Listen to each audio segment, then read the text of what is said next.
WhatsApp everyone, welcome back to the channel. Guys, हम लोग पढ़ रहे थे डिमांड फॉर मनी या मनी डिमांड। अब देखो, मनी डिमांड का मीनिंग पढ़ लिया, अप्रोचेस पढ़ रहे हैं। अप्रोचेस में भी दो पढ़ ली थी, आज तीसरी एक लास्ट अप्रोच बची है, वो कवर करेंगे। इसके बाद मनी सप्लाई और लास्ट में मनी मार्केट। आपका चैप्टर ये पूरा खत्म हो जाएगा। ठीक है, कल हम ये पूरा ही चैप्टर खत्म कर लेंगे बिकॉज आप लोगों ने इतनी सारी विशेष दी मेरे बर्थडे के लिए, उसके लिए बहुत बहुत धन्यवाद। But now we are back on track और अब खूब पढ़ाई। चलिए जल्दी से लेट्स बिगिन।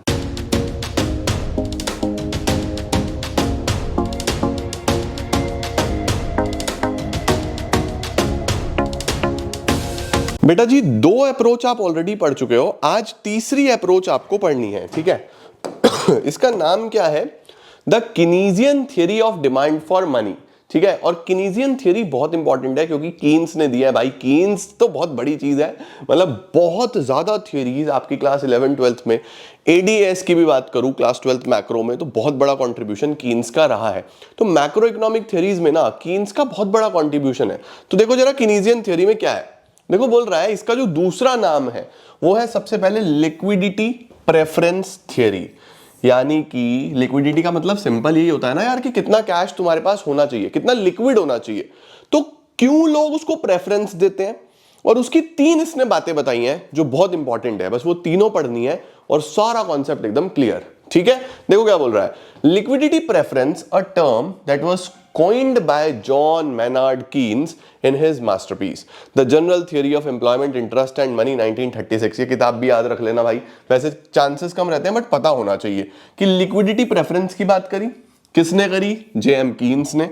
इसकी जो किताब है general theory of employment, interest and money 1936 denotes कि लोग क्यों पैसा रखना चाहते हैं रादर देन सिक्योरिटीज और long term interest bearing investments. ठीक है, अब इसके अंदर मैंने आपको बोला ना, तीन चीजें हैं जो कीन्स ने बताई। सबसे पहली चीज क्या बोली? लोग पैसा क्यों रखते हैं? नंबर 1, ट्रांजैक्शंस करने के लिए।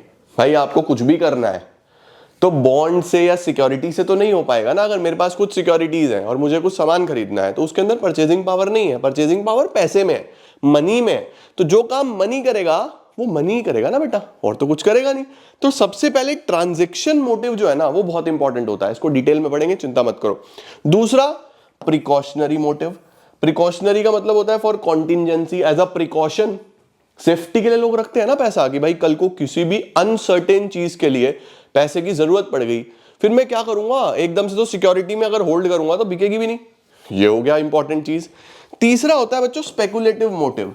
स्पेकुलेटिव का मतलब होता है कि लोग ये सोचते हैं कि हम पैसे से पैसा कमा लेते हैं। जैसे सिक्योरिटी है, अगर कल कोई सिक्योरिटी सस्ती हो जाएगी तो मुझे उसको खरीदने के लिए क्विकली पैसा चाहिए होगा ना, तो मेरे पास होना चाहिए। आज अगर कोई सिक्योरिटी महंगी है, मेरे पास है वो, तो उसको बेच के मैं पैसा इकट्ठा कर लेता हूं। स्पेकुलेशन का मतलब क्या होता है? पैसे की वैल्यू कम या ज्यादा होने से पैसा कमाना, सिक्योरिटी की वैल्यू कम या ज्यादा होने से पैसा कमाना। तो इन तीनों ही वजह से कीन्स ने बोला कि इंसान मनी डिमांड करता है। किस किस के लिए? ट्रांजैक्शन के लिए, as a precaution, precautionary, precautions रखने के लिए, और तीसरा स्पेकुलेशन के लिए। ठीक है, इन तीनों को डिटेल में पढ़ेंगे बेटा, और कीन्स की थियरी भी खत्म। ठीक है, आओ जरा पढ़े वन बाय वन। सबसे पहले देखो बोल रहा है ट्रांजैक्शन मोटिव। ये तो बहुत आसान है, सिंपल। देखो क्या बोल रहा है, people keep some cash in hand to manage their day to day operations. रोजमर्रा के खर्चों के लिए, जैसे ग्रोसरी खरीदना, बिल्स भरना, बिजनेस चलाना, है ना, इनको हम ट्रांजैक्शंस मोटिव बोलते हैं। अब इसकी क्यों जरूरत होती है? देखो कॉमन सेंस, आप समझते हो कि आपको डेली के खर्चे करने के लिए पैसा चाहिए। बार बार थोड़ी ना उसको सिक्योरिटीज को अपने विड्रॉ करोगे, सेल परचेज करोगे। देखो बोल रहा है there is a time gap between when people get income and when they spend it। सबसे बड़ी जो जरूरत है ना ट्रांजैक्शन मोटिव की, वो ये है यार कि मेरे पास अगर सपोज आज सैलरी आ रही है तो सारे खर्चे आज तो नहीं होने, खर्चे तो पूरे महीने होने हैं। या तो ऐसा होता ना बच्चों कि आज मैंने कमाया, भाई ये मेरे रिसिप्ट है, ये मेरा एक्सपेंडिचर है। मेरे रिसिप्ट और एक्सपेंडिचर का जो टाइम है वो बराबर है। जिस दिन रिसिप्ट होगी उसी दिन एक्सपेंडिचर होगा, फिर तो जरूरत ही नहीं थी पैसा रखने की ट्रांजैक्शंस के लिए। बट क्योंकि अलग अलग होता है बेटा, कि कमाई किसी दिन हो रही है, खर्चे किसी किसी दिन हो रहे हैं, कब क्या खर्चा आ जाए हमें पता ही नहीं है। तो अलग अलग दिन अलग अलग ट्रांजैक्शंस करने के लिए पैसा रखना पड़ता है। So they need to keep some money to cover expenses during that gap. इसके दो तरीके की इसके टाइप्स हो सकते हैं, number 1 income motive, number 2 business motive. सबसे पहले क्या है इनकम मोटिव, जो मैंने आपको अभी बताया कि इंडिविजुअल पैसा रखते हैं to spend between their salary received and monthly expenses. तो जो जॉब वाले हैं उनका तो सिंपल सा फंडा है भाई, जिस दिन पैसा आएगा और जो मुझे खर्चा करना है उसके बीच में गैप है। जो बिजनेस वाले हैं उनको अपने बिजनेस चलाने के लिए रेगुलर डे टू डे खर्चों के लिए रखना पड़ता है। बिजनेसेस कीप कैश टू पे for things like raw material, salary, bills, इसके लिए रखने ही पड़ते हैं। तो ट्रांजैक्शन मोटिव बहुत सिंपल है, क्यों मनी डिमांड कर रहे हैं, क्यों अपने पास पैसा रख रहे हैं, डे टू डे ट्रांजेक्शन्स करने के लिए। ठीक है, the more income a person or business has, the more money they will keep for transactions. ये आप ध्यान रखना बच्चों, आपकी जो ट्रांजेक्शन मनी है ना वो आपकी इनकम पे डिपेंड करता है। यानी द मोर इनकम, जितना ज्यादा आपके पास कमाई होगी उतना ज्यादा पैसा आप रखोगे अपनी ट्रांजेक्शन्स के लिए। ठीक है, इसका इंटरेस्ट रेट से कोई लेना देना नहीं होता। This type of demand for money does not depend on interest rates. जैसे हमने अभी पीछे पढ़ा था ना कि भैया हम कितना पैसा रखेंगे, ये डिपेंड करता है कि बाजार में इंटरेस्ट रेट क्या चल रहा है। अगर बाजार में इंटरेस्ट रेट ज्यादा मिल रहा है तो फिर हम अपने पास पैसा नहीं रखते, हम सिक्योरिटीज में इन्वेस्ट कर देते हैं। लेकिन अगर इंटरेस्ट रेट कम है तो फिर हम बोलते हैं यार अपने पास रखो, उसको यूज करेंगे, है ना, सिंपल सी बात है। तो एक इनवर्स रिलेशनशिप होता था, लेकिन यहां पे ऐसा नहीं है। ये बोल रहा है कि भाई ये तो ट्रांजेक्शन्स हैं तो करनी ही है, इसका इंटरेस्ट रेट से क्या लेना देना है। तो एक रिलेशन बना के लिखा, LR मतलब कितना मनी की रिक्वायरमेंट है, रिक्वायरमेंट ऑफ मनी, वो डिपेंड करता है किस चीज के ऊपर, के मतलब कितना पैसा आप कैश में रख रहे हो और वाई का मतलब आपकी इनकम। राइट, सिंपल सी बात है कि फॉर एग्जांपल मेरी इनकम 1000 रुपए है और इसका मैं 0.5 रखता हूं किस चीज के लिए, ट्रांजैक्शन के लिए। तो सिंपल सा एक रिलेशन बना के लिख दिया। ठीक है, LR ये याद रखना है, रटना है ये, तो भूलना नहीं इसको। ठीक है, क्योंकि सबसे ज्यादा क्वेश्चन आएंगे कीनीजियन थ्योरी से, आएंगे तीनों थ्योरीज में से। Okay, the money needed for transactions, K is the part of the income जो आपने कैश में रखना है, और Y is equal to income. बढ़िया सर। दूसरा मोटिव बताओ सर क्या था, प्रिकॉशन, सेफ्टी, कॉन्टिंजेंसी, अनसर्टेनिटी। किसी भी चीज के लिए पैसा चाहिए होगा ना, है ना। देखो क्या बोल रहा है, people keep some extra money aside to handle unexpected expenses और इमरजेंसीज।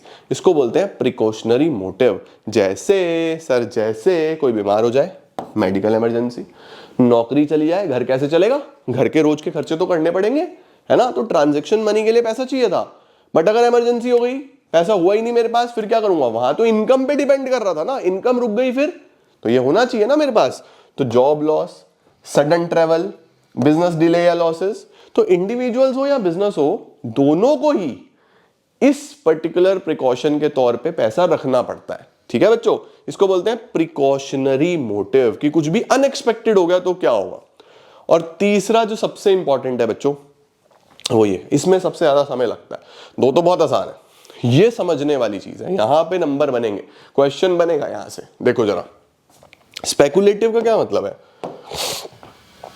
स्पेकुलेटिव का मतलब होता है जहां आप ट्रांजैक्शन से पैसा कमाना चाहते हो, स्पेकुलेट करके, है ना। देखो क्या बोल रहा है, people hold money to take advantage. किस चीज का एडवांटेज लेना है, फ्यूचर इन्वेस्टमेंट अपॉर्चुनिटीज का, specially when they expect change in interest rates and bond prices. Sir ये बॉन्ड क्या है, बॉन्ड मतलब बच्चों गवर्नमेंट सिक्योरिटीज हो गई। ठीक है, कि तुम अगर घर में कैश नहीं रख रहे तो सिक्योरिटीज में इन्वेस्ट करते हो जहां से आपको फिक्स इंटरेस्ट आता है ना, सिंपल।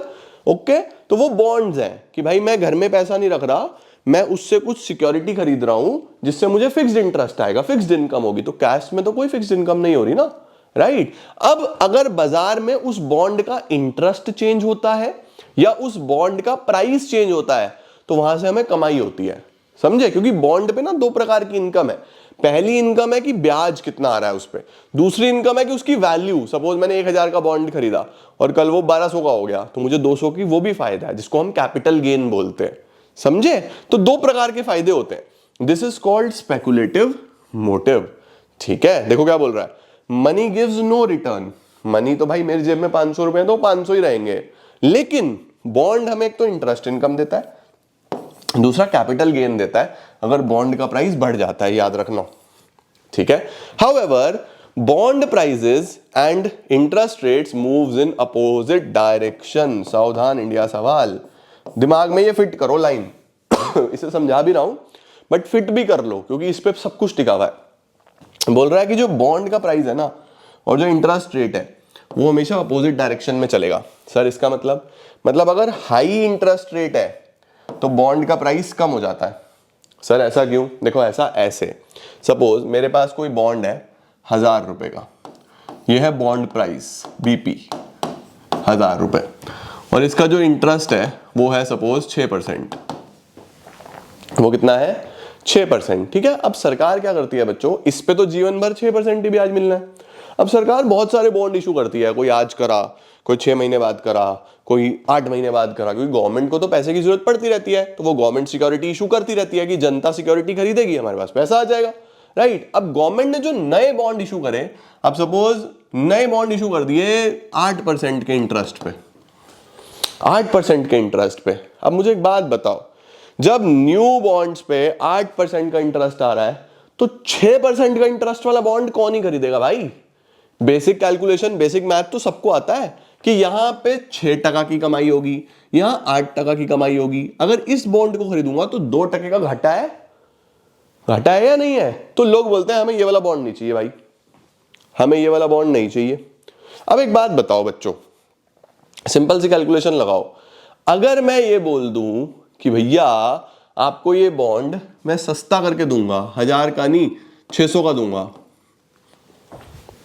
अब मुझे बताओ जरा, 1000 का नहीं दूंगा, कितने का दूंगा? 600 का दूंगा। तो इस 600 रुपए के बॉन्ड पे आपको बेसिकली फायदा होगा। क्यों फायदा होगा? क्योंकि 1000 वाली चीज 600 में मिल रही है, राइट। लेकिन एक बात देखो, जैसे ही इंटरेस्ट रेट बढ़ा तो बॉन्ड का प्राइस कम हो गया, क्योंकि कोई खरीद नहीं रहा उस वैल्यू पे, प्राइस कम हो गया, नहीं हो गया? वहीं पे अगर बॉन्ड का इंटरेस्ट रेट कम होता, सपोज यहां पे 8% नहीं 4% पे नया बॉन्ड इशू करती गवर्नमेंट, तो लोग क्या बोलते हैं, यार ये वाला मिल जाता किसी तरीके से, इस पे तो 6% की कमाई है, तो इसका प्राइस बढ़ जाता कि ये चाहिए तो ज्यादा पैसे दो। तो यहां पे वो लिखा हुआ है कि अगर इंटरेस्ट रेट हाई होते हैं तो बॉन्ड का प्राइस कम हो जाता है, वहीं अगर इंटरेस्ट रेट लो होते हैं तो बॉन्ड का प्राइस बढ़ जाता है। तो ये ध्यान रखना कि इंटरेस्ट और बॉन्ड प्राइस, इसमें इनवर्स रिलेशन होता है बच्चों। बढ़िया सर, ये तो समझ गए, परफेक्ट। अब लोग कैसे डिसाइड करते हैं? 2 चीजें हैं बच्चों, बहुत मस्त मस्त सी 2 चीजें हैं, अभी तुम्हें समझाता हूं। देखो सबसे पहले क्या बोल रहा है, करंट रेट ऑफ इंटरेस्ट, ये सबसे पहले याद रखना, करंट रेट, ओके। बॉन्ड का जो आज का रेट है, जो अभी चल रहा है वो, अगर करंट रेट हाई है, फिलहाल का रेट हाई है, इसका मतलब फ्यूचर में वो नीचे जाएगा। भाई आज ही तो हाई मिल रहा है, जाएगा तो अपने ओरिजिनल रेट पे ही। इसका मतलब people expect it to fall in future, भविष्य में इस बॉन्ड पे या कोई भी बॉन्ड इशू होगा वो सस्ते में आएगा, ठीक है, कम रेट ऑफ इंटरेस्ट पे आएगा, तो लोग ये वाला बॉन्ड ज्यादा प्रेफर करेंगे, क्योंकि नॉर्मल से ज्यादा रेट मिल रहा है, ज्यादा प्रेफर करेंगे ना ये, तो इसका प्राइस हमेशा हाई रहेगा। The bond price to rise, so they buy more bonds now to earn, ज्यादा खरीदेंगे, क्यों? इंटरेस्ट भी ज्यादा मिलेगा और कैपिटल गेन भी होगा, ठीक है या नहीं है बच्चों? सिंपल सिंपल सी बात है ना यार, कि लोगों को सिंपल ये पता है कि फ्यूचर में इंटरेस्ट गिरेगा, अगर इंटरेस्ट गिरेगा तो इस पे तो ब्याज भी ज्यादा है और लोग यही ज्यादा रेफर करेंगे, तो इस पे कैपिटल गेन भी होगा, है ना, सिंपल सी बात है। वहीं पे अगर करंट रेट लो है, अगर करंट रेट लो है यानी कि अभी इतना ब्याज नहीं मिल रहा, कब मिलेगा? फ्यूचर में मिलेगा। तो अगर फ्यूचर वाले बॉन्ड्स पे मिलेगा तो इसको लेके क्या करेंगे? सही है या नहीं है? तो होता क्या है, पीपल एक्सपेक्टेड टू राइज, कि बढ़ेगा, तो बॉन्ड प्राइस क्या होगा? फॉल होगा। So they hold cash to avoid capital loss, भाई इसे खरीदोगे तो कैपिटल लॉस होगा, और wait to buy bonds later at a lower price, future में खरीदेंगे सस्ते में। सिंपल सा कैलकुलेशन है, ये अपनी कैलकुलेशन माइंड में रखना, ओके। बढ़िया sir. People decide whether to hold cash or bonds based on interest rate, exactly. लोग ये देखते हैं कि भाई इंटरेस्ट कैसा है, क्योंकि इंटरेस्ट पे तो सब टिका हुआ है ना। They compare the current interest, RN, RN किसको बोलते हैं बच्चों? जो करंट इंटरेस्ट है, ठीक है, विद अ नॉर्मल और critical rate of interest, that is RC. RC का मतलब होता है कि भैया कितना उसका नॉर्मल रेट ऑफ इंटरेस्ट है, कितना नॉर्मली मिलता है। तो नॉर्मली कितना मिलता है और अब कितना मिल रहा है, ये देखना है, इन दोनों को कंपेयर करना है, ठीक है। Which is their personal expectation of what the average rate should be. अब इसको बच्चों एक डायग्राम से समझने की कोशिश करते हैं। देखो दो चीजें हैं, अपने दिमाग में दो चीजें रखना बस। वो क्या है कि करंट मार्केट में क्या मिल रहा है और नॉर्मली मार्केट में क्या मिल रहा है, ठीक है। ये तो नॉर्मली मिलता है, ये करंट है। अगर ये बराबर है, अगर ये इक्वल है, फिर तो यार लोगों के हाथ में है, वो कुछ भी कर सकते हैं, है ना। चाहे वो कैश होल्ड कर लें, चाहे वो बॉन्ड में इन्वेस्ट कर लें। अगर नॉर्मली ज्यादा मिलता है, सॉरी नॉर्मली कम मिलता है करंट से, यानी अभी ज्यादा मिल रहा है, अभी ज्यादा मिल रहा है। बच्चों अगर अभी ज्यादा इंटरेस्ट मिल रहा है ना, तो तुम क्यों अपने पास कैश होल्ड करते हो? अभी इन्वेस्ट कर दो, अपने पास कैश जीरो कर दो, सारा का सारा बॉन्ड में इन्वेस्ट कर दो, है ना, क्योंकि भाई अभी ज्यादा मिल रहा है, बाद में तो कम हो जाएगा। तो इस ग्राफ की मदद से समझो। आरसी का मतलब, आर सी, इसका क्या मतलब है? इसका मतलब है नॉर्मली कितना मिलता है। आर एन का मतलब अभी कितना मिल रहा है, अभी कितना मिल रहा है। नीचे हमने डिमांड फॉर मनी ली हुई है, कौन सी वाली? स्पेकुलेटिव वाली, सिर्फ स्पेकुलेटिव, ट्रांजैक्शन प्रिकॉशन की बात नहीं कर रहा, स्पेकुलेटिव की बात कर रहा हूं। तो अगर नॉर्मल से ज्यादा मिल रहा है तो डिमांड मत करो ना यार, डिमांड जीरो रखो। देखो जीरो रख दी बिल्कुल, इसके ऊपर कोई डिमांड ही नहीं है, क्योंकि नॉर्मल से ज्यादा इंटरेस्ट मिल रहा है, तो भाई मैं क्यों अपने पास कैश रखूं। और अगर नॉर्मल से कम मिल रहा है, अभी कम मिल रहा है, देखो जितना नीचे जाऊंगा उतना डिमांड आगे बढ़ता चला जाएगा, जितना नीचे जाऊंगा उतना डिमांड आगे बढ़ता चला जाएगा। तो अगर नॉर्मल से कम है, इसका अभी कंडीशन यहां पे लिख दूं, आर सीज नॉर्मली कितना मिलता है और आर एन अभी कितना मिल रहा है, ठीक है। अब अगर नॉर्मल से कम है, ठीक है, इसका मतलब अभी कम मिल रहा है, ब्याज कम मिल रहा है, इंटरेस्ट, तो उस केस में भैया कैश होल्ड करो, उस केस में कैश होल्ड करो। तो देखो जितना कम होगा ना उतना डिमांड बढ़ती जा रही है, देखो ये डिमांड बढ़ती जा रही है, समझे? क्लियर हुआ? तो अगर नॉर्मल से ज्यादा है, जितना नॉर्मली ब्याज मिलता है उससे ज्यादा मिल रहा है, तो बहुत बढ़िया, इन्वेस्ट कर दो, जीरो डिमांड कर दो स्पेकुलेटिव के लिए, ठीक है। और अगर इससे कम है तो डिमांड ज्यादा रखो मनी की, सिंपल। लो स्क्रीनशॉट, ये जरूर लिख लेना अपने पास, तीन चीजें डन है। अब बच्चों जो डायग्राम है ना, ये बिल्कुल एग्जैक्टली ऐसा नहीं होता, एकदम थोड़ी ऐसा हो जाएगा कुछ भी। इसका एक और वर्जन है डायग्राम का, वो तुम्हें दिखाता हूं। पहले ये देखो, ये तो मैंने तुम्हें सब बता दिया। लो जी, अगर बराबर है तो पीपल इनडिफरेंट है, कुछ भी कर सकते हैं। अगर ज्यादा है तो क्या होगा, कम है तो क्या होगा, लिखो जल्दी से फटाफट से, स्क्रीनशॉट ले लो। ओके सर, अब आया देखो ये असली diagram. Speculative demand for money inversely related होती है इंटरेस्ट रेट से। भाई सिंपल सी बात है भाई, एक आम नॉर्मल आदमी से ही पूछोगे ना, वो भी बता देगा कि भाई जब ज्यादा ब्याज मिल रहा है तो पैसा क्यों रखते हो, ब्याज कमाओ ना, इन्वेस्ट करो। कम मिल रहा है तो वेट करो अपॉर्चुनिटीज की, पैसा बचा के रखो। ये है कॉन्सेप्ट। देखो क्या बोल रहा है, speculative demand for money is inversely related to interest rate. When interest rate fall, अगर इंटरेस्ट कम है तो फिर उस केस में स्पेकुलेटिव डिमांड फॉर कैश बढ़ जाता है, और वहीं पे अगर इंटरेस्ट रेट ज्यादा है तो स्पेकुलेटिव डिमांड कम हो जाता है ना। देखो अब इंटरेस्ट रेट है, सपोज यहां पे ये है हमारे पास इंटरेस्ट रेट दिखाया हुआ है यहाँ पे, ठीक है। जितना कम करता चला जाऊंगा उतना मनी की डिमांड बढ़ती चली जाएगी। देखो अगर यहां पे करा तो डिमांड इतनी हो गई, और कम करा यहां पे आ गया तो डिमांड और बढ़ गई, और कम करा डिमांड और बढ़ गई, ऐसे। तो कर्व का जो नेचर है वो इस तरीके से बन के आ रहा है, इस तरीके से बन के आ रहा है बच्चों। और यहाँ पे कॉन्सेप्ट आता है लिक्विडिटी ट्रैप, इसको अभी हम आगे पढ़ेंगे। पहले आप थियरी खत्म करो, बात समझे? तो जो स्पेकुलेटिव डिमांड का एक्चुअल कर्व है ना, वो कुछ इस तरीके से बनता है। वैसे जो मेन चीज तुम्हें ध्यान रखनी है वो इनवर्स रिलेशनशिप वाली ध्यान रखनी है। और जो तीन कंडीशंस मैंने बताई, आर एन बराबर आर सी तो क्या, R N greater than R C तो क्या, R N less than R C तो क्या, इस पे एमसीक्यू, मतलब सब पूरा ही पेपर एमसीक्यू है, इस पे ये इंपॉर्टेंट कॉन्सेप्ट है, इस पे सवाल आता ही आता है, वेरी इंपॉर्टेंट। अच्छे तरीके से इसको करके चलना। वैसे मैं सारे क्वेश्चंस कराऊंगा तुम्हें, बस 2 यूनिट हमारे और हैं, 2 चैप्टर्स हमारे और हैं, उसके बाद सारे एमसीक्यूज ही कराने हैं तुम्हें मैंने मस्त जीएनजी में, और कराना क्या है, समय है हमारे पास अभी खूब। ठीक है, बढ़िया हो गया बच्चों, डन, परफेक्ट, बढ़िया सर। बस सर लिक्विडिटी ट्रैप कराऊंगा अगले पार्ट में, क्योंकि ये समझना बहुत इंपॉर्टेंट है। पहले ये समझो, यहां तक तीनों अप्रोच बच्चों एक बार रिवाइज कर लो, तीनों अप्रोच एक बार अच्छे से पढ़ लो, कुछ भी छूटना नहीं चाहिए। तीनों अप्रोच तुमने एक बार ध्यान से देखी ना, हो गया काम तुम्हारा, टेंशन फ्री हो जाओगे। ठीक है, तीनों अप्रोच बहुत ध्यान से खत्म कर दो, और चैप्टर भी ऑलमोस्ट एंड है, अब तो छोटा मोटा कॉन्सेप्ट है, कुछ नहीं है। लिक्विडिटी ट्रैप इसी से जुड़ा हुआ कॉन्सेप्ट है बच्चों। इसके बाद post Keynesian developments for demand of money, कुछ नहीं है, मेन चीजें हमारी निपट गई हैं। 3 मेन अप्रोचेस थी जो मनी डिमांड की हैं, जो आपको पढ़नी है। इसके बाद तो मनी सप्लाई पे ही चढ़ेंगे, ये तो रीड ओनली टॉपिक्स हैं, कुछ खास नहीं है। ओके, बट बहुत ध्यान से कराऊंगा, ये भी जल्दी हमें कोई नहीं है। ऑलराइट, अभी के लिए इतना निपटाओ, कमेंट सेक्शन में बताना अगर कोई दिक्कत है तो। और अभी टाइम है कि खूब मेहनत करनी है, मन लगा के पढ़ाई करनी है, और खूब फोड़ना है एग्जाम्स में। ठीक है, thank you so much, keep growing, keep glowing and keep smiling.